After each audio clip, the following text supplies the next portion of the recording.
आज आपण लोकमान्य टिळक यांच्याविषयी प्रश्नोत्तराच्या स्वरूपात माहिती पाहणार आहोत.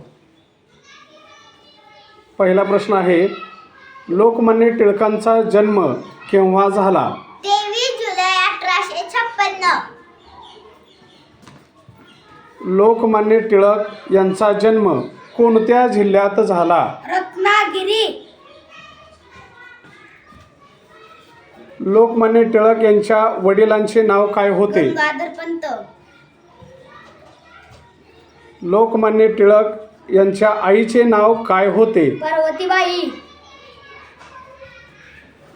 लोकमान्य टिळक यांना लोकमान्य ही पदवी कोणी दिली? भारतीय जनतेने.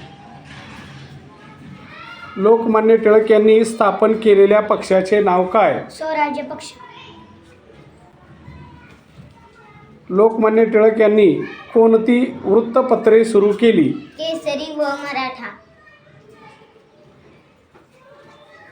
लोकमान्य टिळक यांनी कोणता ग्रंथ लिहिला? गीतारहस्य.